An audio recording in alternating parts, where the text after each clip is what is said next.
Assalamualaikum warahmatullahi wabarakatuh. Hari ini kita nak berbual sedikit tentang satu kenyataan daripada Dr. Rozaimi berkaitan dengan dialog ataupun debat di antara Dr. Mazhar dan juga Ustaz Azhar Idrus. Yalah, mereka kata mereka ingin berdebat dengan Ustaz Azhar Idrus, dan satu kenyataan yang dikeluarkan oleh Dr. Rozaimi semalam ni menunjukkan seolah-olah Ustaz Azhar Idrus telah menerima jemputan untuk berdialog tersebut. Benarkah begitu? Atau ini hanya satu penipuan daripada mereka ini dan juga manipulasi untuk mengelirukan pendengar-pendengar mereka. Di akhir video nanti saya akan letakkan satu cabaran debat ataupun dialog yang benar terhadap Dr. Mazhar, dan kita akan lihat adakah mereka ini ikhlas dan jujur untuk mencari kebenaran atau hanya membuka pentas untuk Ustaz Azhar Idrus saja. Jika orang lain, mereka tutup pentas itu. Kita akan lihat di akhir video ya. Ini adalah video yang diupload oleh Dr. Rozaimi, satu di dalam Facebook beliau dan satu lagi di dalam channel YouTube beliau. Tapi sebelum saya nak mengulas lebih lanjut apa yang dikatakan di dalam video ini, kita hairan, kita pelik dengan Dr. Rozaimi ini sebab selain daripada jawatan rektor yang beliau pegang dan juga AJK Fatwa Negeri Perlis, adakah beliau ini seorang PA ataupun pegawai khas Dr. Mazhar? Sebab kita lihat semua kenyataan-kenyataan semua dikeluarkan oleh Dr. Rozaimi kebanyakannya kan. Dr. Rozaimi yang keluarkan bagi pihak Dr. Mazhar. Agaknya lah, adakah kenyataan yang dikeluarkan oleh Dr. Rozaimi ini dianggap sebagai resmi daripada Dr. Mazhar? Ataupun dia hanya campur tangan menyebuk saja? Atau adakah Dr. Rozaimi ini telah dilantik sebagai pegawai media Dr. Mazhar tanpa kita tahu?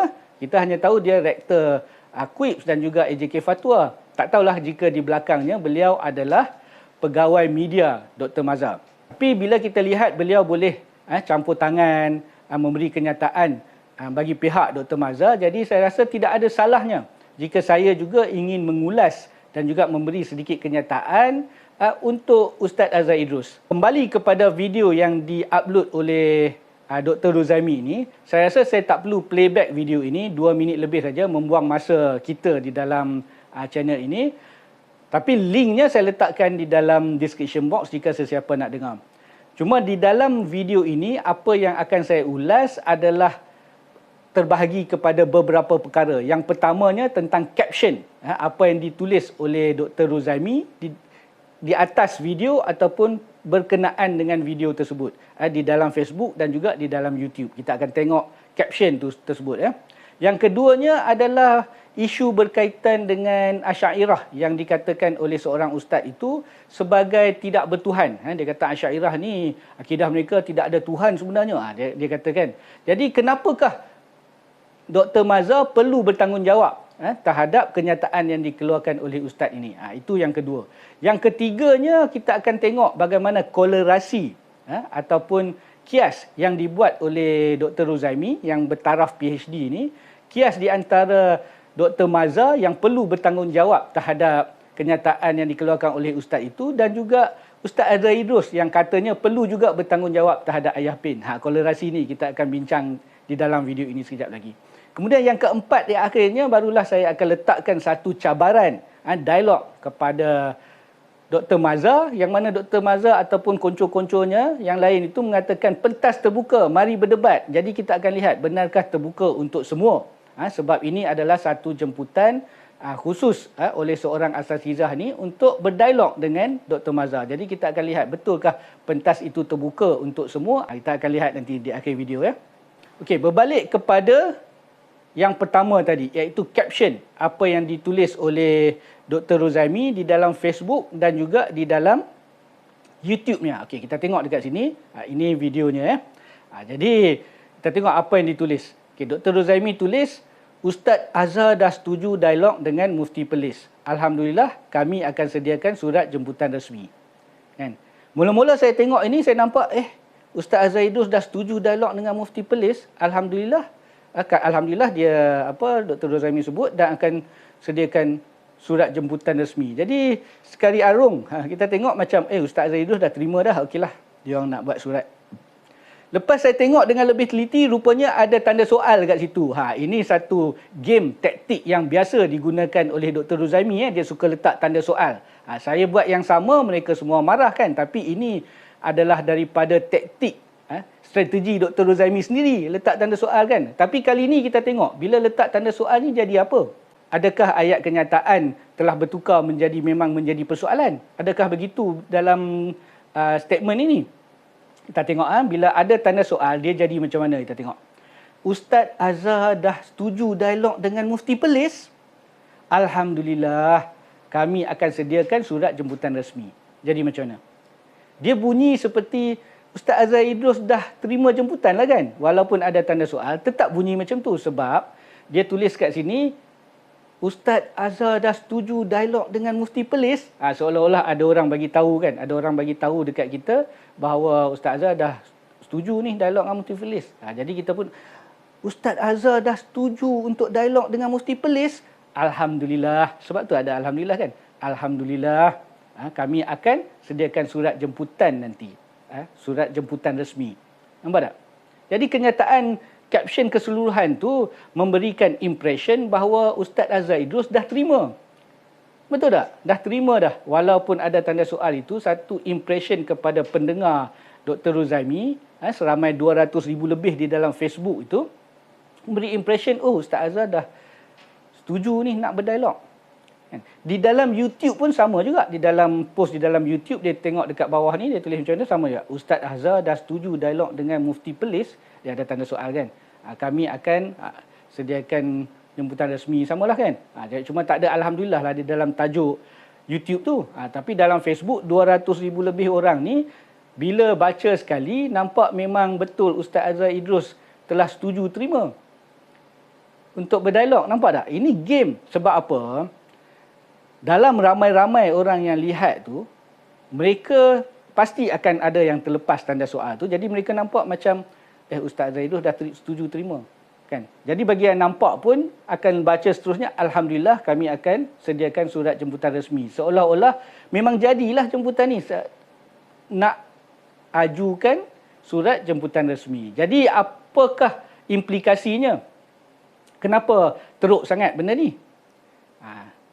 Implikasinya adalah apabila mereka telah mengajukan surat jemputan dan sebagainya kepada Ustaz Azhar Idrus, kemudian Ustaz Azhar Idrus katalah, saya tak tahu apa yang akan dilakukan oleh Ustaz Azhar Idrus, tapi katalah Ustaz Azhar tidak melayan, tak mau layan lah, buat tak tahu je lah, merepek aja mereka ni kan. Apa akan berlaku? Mereka akan mengatakan Ustaz Azhar Idrus lari, kami dah buat jemputan, tengok, dah ada satu ni post mengatakan Ustaz Azhar Idrus dah setuju untuk, kemudian dah hantar surat, Ustaz Azhar Idrus senyap, Ustaz Azhar Idrus lari. Itu semua adalah naratif-naratif yang akan dimainkan oleh mereka. Nampak tak? Ini barulah boleh dikatakan sebagai jahat. Jangan jadi jahat. Tiba-tiba Dr. Ruzaimi pula nak kata kepada Ustaz Azhar Idrus jangan jadi jahat kan. Inilah tindakan dan perbuatan orang jahat. Nak memberi impression kepada orang lain tentang naratif-naratif yang hendak dimainkan ni. Okey. Yang kedua, yang keduanya tentang apabila Dr. Ruzaimi mengatakan kenapa Mufti Perlis perlu bertanggungjawab terhadap kenyataan seorang ustaz itu, yang mana ustaz tu mengatakan bahawa Asy'ariyah ni seolah-olah tidak bertuhan, tidak ada Tuhan. Jadi kenapa Mufti Perlis perlu juga bertanggungjawab terhadap perkara ni? Pertamanya kita kena tahu bahawa program tersebut adalah kerjasama dengan Jabatan Mufti Negeri Perlis. Dan Dr. Mazhar juga membuat ucap tama di dalam pembukaan program tersebut. Jadi apabila kerjasama dengan Jabatan Mufti dan membuat ucap tama di dalam program tersebut, bila program tersebut yang mana kerjasama dengan Jabatan Mufti kan, melakukan sesuatu perkara yang tak elok, tak betul dan tak kena, jadi orang yang bekerjasama dengan program tersebut harus juga mengambil tanggungjawab. Nampak tak? Dia perlu juga bertanggungjawab terhadap apa yang dilakukan dengan kerjasama dia tu. Tak boleh nak lepas tangan, tak boleh kata, takkan aku nak bertanggungjawab perkara tersebut. Memanglah kena bertanggungjawab, terutama apabila memegang jawatan sebagai seorang mufti. Orang yang bertanggungjawab terhadap hal-hal agama kan di negeri tersebut untuk mengambil tindakan, penguatkuasaan, memberi tauliah dan sebagainya. Jadi sebagai seorang mufti, apatah lagi program yang dijalankan dengan kerjasama Jabatan Mufti, maka perlu mengambil tanggungjawab, perlu mengeluarkan kenyataan sekurang-kurangnya perlu mengeluarkan kenyataan bahawa apa yang dikatakan oleh ustaz tersebut di program tersebut adalah bukan di bawah ataupun bukan pandangan ataupun pegangan daripada kami, Jabatan Mufti Perlis. Kena keluarkan kenyataan sebab semua benda pun kita lihat Mufti Perlis sekarang banyak mengeluarkan kenyataan. Jadi perkara ini perkara besar. Jangan nak kata perkara kecil. Tak ada kena-mengena dengan Mufti Perlis, tak boleh. Ini perkara besar sebab dia mengatakan Asy'ariyah. Akidah Asy'ariyah, berapa ramai orang, majoriti orang di Malaysia adalah berakidah Asy'ariyah. Di dunia lagi. Jadi apabila ustaz ni mengatakan begitu, dia terkesannya seluruh dunia. Bukan saja di Malaysia, lagi besar daripada isu yang diperbesar-besarkan oleh Mufti Perlis ni berkenaan dengan Ustaz Azhar Idrus ni. Ustaz Azhar Idrus mengatakan Wahabi, sesat. Tapi Mufti Perlis dan juga mereka-mereka ni yang terlompat-lompat. Kata di Malaysia tidak ada Wahabi kan, jadi kenapa nak terlompat-lompat? Tapi di Malaysia ni ramai Asy'ari. Jadi bila kenyataan ustaz ini, dia efek seluruh Malaysia. Tapi kenapa boleh nak buat diam dan sebagainya? Kita lihat pelawak tu, Josephine apa entah nama dia, apabila memberi satu kenyataan yang mengguris hati rakyat Malaysia, Ambassador Singapura mengeluarkan kenyataan untuk memohon maaf dan juga mengambil tanggungjawab terhadap ucapan entah siapa ni, pelawak aja ni, ucapan pelawak aja kan, mengambil tanggungjawab dan mengatakan dia bukan lagi warga negara Singapura. Jadi Mufti Perlis ni sepatutnya memberi satu kenyataan dan mengatakan dia ni tidak terlibat langsung dengan apa-apa, walaupun Jabatan Mufti bekerjasama, tapi apa yang dilakukan itu adalah satu celaan. Perlulah mengeluarkan kenyataan. Ataupun kalau nak pergi tahap kedua, tariklah tauliah dia, dah menunjukkan bahawa dia tidak mempunyai ilmu, memberi ceramah, memberi ucapan tanpa ilmu. Jadi perlulah tarik tauliah, kena ada tindakan kan. Tak bolehlah nak mengatakan seperti yang Dr. Rozami kata, kita telah lihat bahawa dulu, dia kata dulu ni, lama dulu, Mufti Perlis telah mengatakan Syekh Abu Hasan Al-Asy'ari ni adalah tokoh besar yang berjasa. Maka pendirian ustaz berkenaan dan mufti adalah berbeza. Itu adalah bukti bahawa pendirian ustaz tu dan juga Mufti Perlis Dr. Mazhar adalah berbeza. Sebab dulu Dr. Mazhar pernah kata bahawa Syekh Abu Hasan Al-Asy'ari ni adalah tokoh yang besar. Bolehkah macam tu? Sebab dulu dah kata, so lah ni kita hanya perlu assume, anggap sama lagi pegangan Dr. Mazhar. Mana boleh? Itu bukan satu bukti. Sekarang Dr. Mazhar sebagai orang yang nombor satu di Jabatan Mufti, kerjasama dengan program tersebut, perlu mengeluarkan kenyataan. Kami mencela apa yang dikatakan oleh ustaz tersebut dan dengan ini Jabatan Mufti menarik balik tauliah. Barulah betul. Ini terlompat-lompat tentang perkara yang diucap oleh Ustaz Azhar Idrus, yang kecil itu nak ajak debat dan sebagainya, tapi perkara ini dibiarkan begitu saja. Ini tidak elok. Jadi sebab itu ada seorang asatizah tu mengajukan cabaran kepada Dr. Mazhar. Apa dia kata sini? Jangan jadi syaitan bisu. Okey, tak apa. Ini kita akan tengok di hujung nanti ya. Okey, yang ketiga adalah apa yang saya sebut tadi, kolerasi. Kolerasi ataupun kias. Coleration ataupun kias, nak dikatakan kias pun boleh. Di antara Mufti Perlis, Dr. Mazhar dan juga Ustaz Azhar Idrus. Dia kata jika Mufti Perlis perlu bertanggungjawab terhadap apa saja yang berlaku di Perlis, maka Ustaz Azhar Idrus juga perlu bertanggungjawab terhadap Ayah Pin yang membawa ajaran sesat tu. Jadi Ustaz Azhar Idrus perlu bertanggungjawab terhadap Ayah Pin jika Mufti Perlis nak bertanggungjawab terhadap ucapan ustaz tersebut. Boleh ke kolerasi itu? Sebagai seorang yang bertaraf PhD, coleration ini adalah perkara basic yang perlu lepas dah. Sebab coleration adalah waktu degree, waktu master dulu. Masa saya buat degree dulu, pensyarah saya dah bagi tahu, ini perlu ada kolerasi antara dua data ni, perlu betul dia kata. Degree, jika dah buat kolerasi nak lebih lanjut lagi akan perlulah ke master. Jadi sekarang dah PhD, takkan correlation pun tak lepas. Faham tak? Kan mana Ustaz Azhar Idrus adalah asatizah yang memberi kuliah-kuliah secara umum, secara awam. Ustaz Azhar Idrus tidak memegang apa-apa jawatan yang berkuasa di negeri Terengganu. Sedangkan Dr. Mazhar ini adalah seorang mufti yang mempunyai kuasa untuk memberi tauliah dan sebagainya.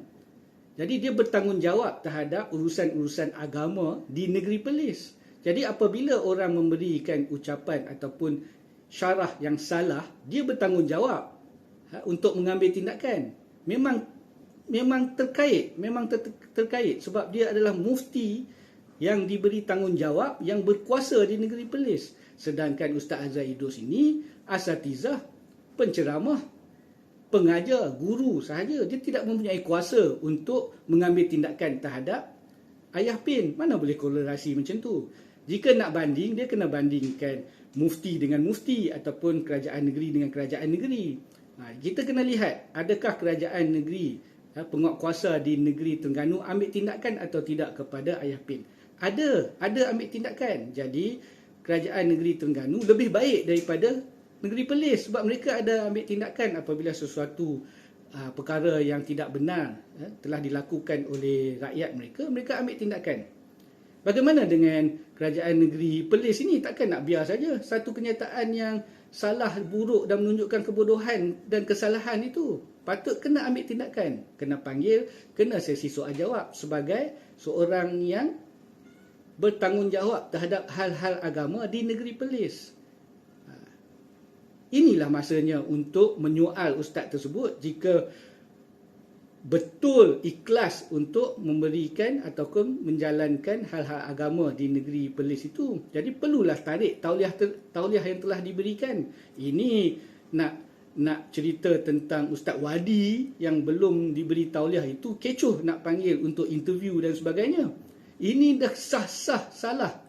Memberikan ceramah hal agama yang salah, sah-sah salah. Tak dipanggil pula. Kan pelik tu. Kan negeri Perlis menjalankan satu operasi yang agak pelik. Tidak amanah dan tidak lurus dan tidak adil. Okey. Seterusnya yang keempat. Ini yang paling best sebab kita lihat cabaran sebenar telah diajukan oleh Ustaz Hafiz Al-Za'farani itu. Ustaz Hazar. Dia telah memberikan cabaran kepada Mufti Perlis, yang mana kita tengok dekat sini Ustaz Hazar ni dia tulis Dr. Mazhar jangan jadi syaitan bisu. Kan Imam Nawawi meriwayatkan dalam Al-Minhaj, barang siapa yang diam akan sesuatu kebenaran, dia adalah syaitan bisu. Ini panas ni sepatutnya. Ini Dr. Mazhar kena terasa di hati ni, kena terima cabaran yang diberikan oleh Ustaz Hazar ni, kan? Sebab Dr. Mazhar dan juga lain-lain orang di sekeliling Dr. Mazhar mengatakan pentas dah terbuka, marilah berdialog. Sekarang Ustaz Hazar dah menjemput, mengajak Dr.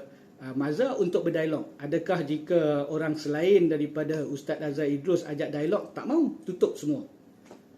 Hanya nak dialog dengan Ustaz Azhar Idrus ke? Ini kata pentas dah terbuka, bawalah hujah, kan? Ada kata kan, bawalah hujah. Ini sekarang perkara salah telah berlaku di Perlis, Mufti Perlis diam, tidak mengambil apa-apa tindakan. Jadi Ustaz Hazar nak membuat satu dialog dengan Mufti Perlis. Kenapa Mufti Perlis diam? Adakah bersetuju dengan statement yang diberikan oleh orang tersebut atau bagaimana? Kan, tajuk yang diberikan oleh Ustaz Hazar pun agak menarik. Kalau kita tengok kat sini, tajuknya adalah Asy'ariyah sebenarnya tiada Tuhan, fakta atau fitnah. Jadi marilah, kan, Dr. Mazhar, marilah berdialog. Jika tak setuju dengan kenyataan ustaz tersebut, masuk di dalam dialog ni, katalah tak setuju, memang sebenarnya Asy'ariyah okey sebagainya, kan. Jika setuju, pertahankanlah apa yang dikatakan oleh ustaz tersebut. Barulah betul nak ajak satu orang asatizah tu untuk berdialog, anda terbuka dan terbukalah kepada semua. Janganlah hanya fokus kepada seorang ustaz, seorang asatizah. Bila ada orang lain mengajak untuk dialog, anda diam, sembunyi, tutup muka dan sebagainya. Jangan lupa, Syekh Nuruddin juga pernah ajak dialog kepada Dr. Rozaimi. Sampai sekarang diam. Kan? Jadi bila ada orang ajak dialog, anda diam, anda kata okey, bukan tak mahu dan sebagainya, tidak mengatakan diri anda lari, kan? Tapi bila kepada orang lain ajak dialog, sibuk pula nak kata lari, kan? Jemputan akan diberikan.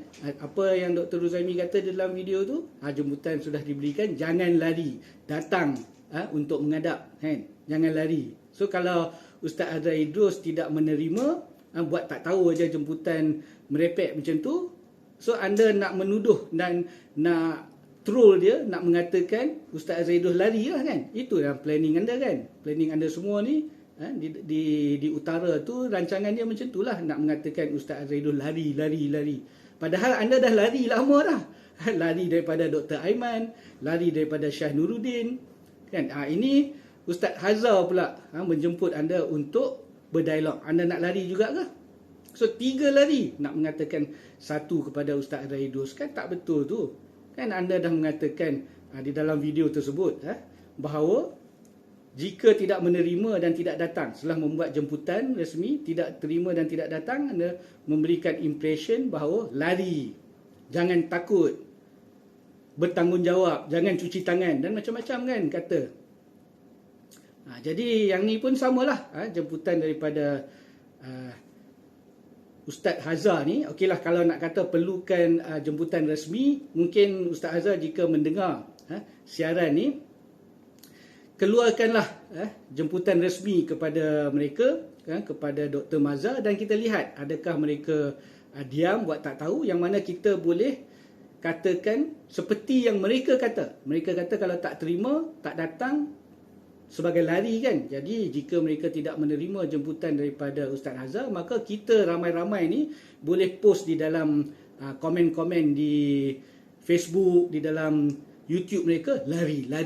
Kita boleh post kalau tak menerima jemputan daripada Ustaz Hazar. Kita sepatutnya macam tu lah, kan. Sebab mereka nak kata Ustaz Azhar Idrus lari kalau tidak menerima. Jadi samalah, kena adil lah, kan. Pergi timbang balik, dua-dua kena samalah. Kalau orang tak terima kata lari, jika anda tak terima juga, anda larilah. Betul tak? Okey, tak bolehlah anda tak terima, anda beri berbagai alasan, sebab itulah sebab ini. Orang lain tak terima, anda tidak mahu berlapang dada, kan. Tidak mahu lepaskan perkara macam tu, tak apalah, perkara habis-habislah. Sebab ada lagi besar ni berkenaan dengan Asy'ariyah ni, kan. Anda tak beri tumpuan, tapi anda nak beri tumpuan kepada Wahabi tentang perkara Wahabi. Kenapa, kan? Anda bukan Wahabi, kan? Okey, fikir-fikirkanlah. Setakat itu dulu. Sekian, wabillahi taufik wa hidayah. Wassalamualaikum warahmatullahi wabarakatuh.